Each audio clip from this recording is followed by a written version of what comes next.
Magandang araw sa inyo. Ngayong araw na ito ay papakita namin sa inyo itong human model na ito na kita yung mga organs. Napakagandang panturo sa mga kids. Maganda rin siyang learning material kung ikaw ay isang medical student. Tara, simulan natin. Matuto kung paano gumawa. Alamin kung paano.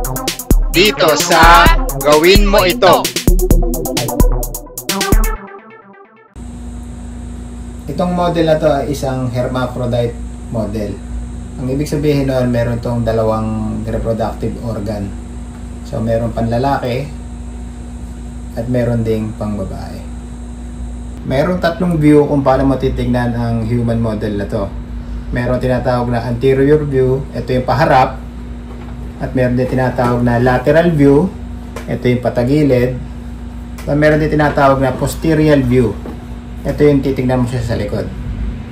Ang human body ay binubuo ng iba't ibang mga cavities. Pero mayroong dalawang major. Yung tinatawag na dorsal cavity, ito yung makikita sa ulo. At ang ventral cavity, yung dito sa baba. Ngayon, ang dorsal cavity ay mayroong tinatawag na cranial cavity, yung sa may utak. At spine cavity, yung sa mayroong spinal cord.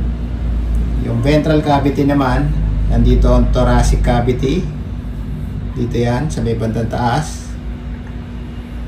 Nandito rin yung abdominal cavity, kung saan makikita yung mga digestive system. At yung pelvic cavity, yung sa may reproductive organ. Patama na tayo sa dorsal cavity. Ito yung lahat. Unahin natin ang cranial cavity, kung saan makikita yung brain, yung utak. So makita nyo dyan yung cerebellum, cerebrum, ito nasa baba, at yung brainstem. Okay. Tapos sa spine cavity, ito yan, kabuuan na yan. Makikita nyo natatanggal itong segment ng spinal column, tsaka ito pa so natatanggal. Eventually makikita nyo rin yung spinal cord nasa gitna. Ito.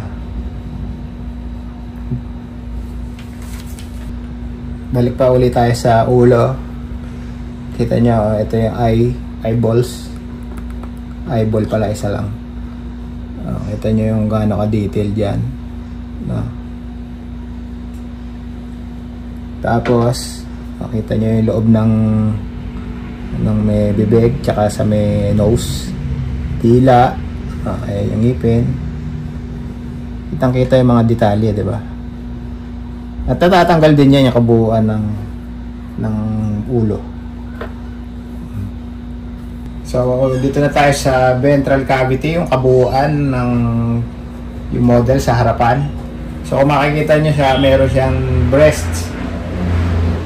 At yung breast niya ay pambabae kasi itong model na to ay hermaphrodite.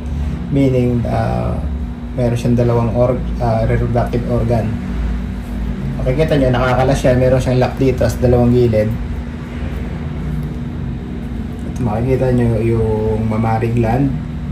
At yung likod nito, kita yung rib cage at mga muscles.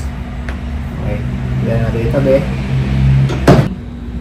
So, unahin na muna natin itong thoracic cavity. So, ito yung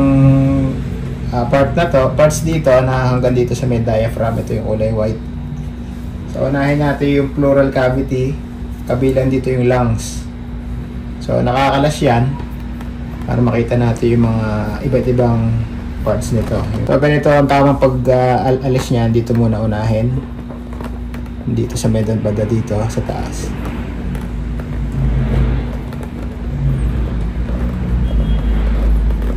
Ayan. Kita nyo? Kita nyo rin yung bronchi niya. Yung ibang parts niya. Tapos yung dito, natatanggal din yan. Iiwasan ko matanggal yung heart para makita nyo yung heart. So pag tinanggal nyo yung dalawang lungs, freestanding na lang yung sa may bandang gitna, yung heart. So nandito na tayo sa pericardial cavity. Ayan. Kung wala yung dalawang lungs, matatanggal siya, naka freestanding na siya. Tapos na-access din yung loob nito. Ayan. Makikita nyo yung mga chambers niya sa loob. Go. Punta naman tayo sa mediastinum cavity. Ito yan. Ito. So dito makikita yung trachea, esophagus, ito, at yung aorta, dalawin ng dugo. Okay, tapos na tayo sa thoracic cavity. Lilipat naman na tayo sa abdominal cavity. Ito yan. So una nyo tatanggalin dyan yung liver. Mahirap tanggalin to ah. Naglalaglagan yung mga parts. So pasensya na kung malalaglag. Ayan, mahirap tanggalin. Pero unahin nyo dyan yung liver. Laki, ayan, yung liver. Tapos lipat naman tayo sa ito, yung sikmura, yung stomach. Tapos merong clip dito yan, oh. Makikita nyo. Ito may clip para matanggal nyo yung bituka. So meron din natatanggal na pesa rito sa bandang appendix. Ayan. Para makita mo yung interior ng bituka. Ngayon natin balik. Tapos yan, ito yung colon papuntang rectum, no? Okay. Makita mo na rito yung spleen tsaka pancreas. Tanggal din to. Okay. Hanggang sa makita mo na yung kidney o yung bato. Tanggal din yan. Itong isa hindi. Nakafix siya. Makita nyo yung bato. Kitang-kita yung details niya. Very detailed. Dito naman na tayo sa huling cavity. Ito yung pelvic cavity. So kung makikita nyo, ito ay pambabae. Ganyan.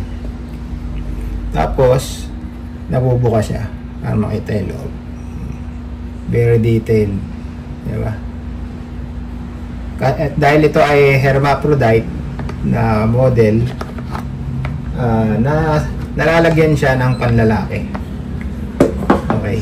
So ito yung model na panlalaki. Bibiyak din sa gitna. Kita lahat, di ba? Kita yung bituka, yung prostate, saka yung bladder. Kung ibabalik mo siya, ganyan.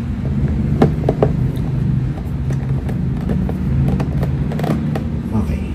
So lalaki na siya. Ito sa diaphragm, huwag yung pipilitin tanggalin to, ha. Although parang ikinabit lang siya. Ito kasi yung maghahawak ng mga organs dito sa may digestive, sa may abdominal cavity. Yan yung naghihiwalay sa thoracic tsaka abdominal. So huwag yun ang kalasin to kasi fix yan. Okay.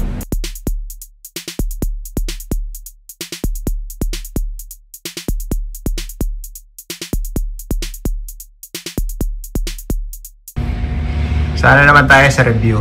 So masasabi ko dito sa model na to, napakaganda, napaka-realistic. So ito na yung pinakasusunod na best model after sa mga real cadavers, no? Yung mga tunay na tao na dinadissect. Kasi talaga namang very detailed. Kaso nga lang, ang nagiging problema lang dito, yung nakikita ko ay yung masisira, yung may mga parts na masisira tulad nito. Ito, mga clip, sobrang nipis. So katagalan, lalo pag mga ginamit ng mga estudyante na hindi marunong, yung hindi nag-iingat, mababali ka agad yan. Tapos ito, dito meron ng bandang damage dito, may gasgas na, lagay balik, ayan, may gasgas na sa mescal, nakikita nyo. So yun ang mga magiging damage niyan. So katagalan yan, yung kalas balik, syempre pag ginagamit sa school o kaya tinuturo nyo sa mga anak ninyo, ay syempre lahat naman ng bagay nagkakaroon ng ng katapusan. Pero syempre yung mga magagasgas na part dyan, yun ang mga tipong iingatan nyo. Hindi pwedeng basta salpak ng salpak, hindi naman lumulusot, pinipilit nyo, diba? Pero although may mga weaknesses siya na ganon. Napakagandang model nito, sulit pa rin. No, talagang iingatan nyo lang. At abangan nyo pa yung mga susunod naming i-upload. No? Kung may natutunan ka sa video na to, kung gusto mong bumili ng model na ganito, ay mag-subscribe ka naman sa channel namin para matunghayan mo pa yung mga susunod na i-upload namin, mga DIY tutorials at kung ano mga bagay para nakakatulong sa mga buhay-buhay ng tao. So maraming salamat sa panonood at God bless you all.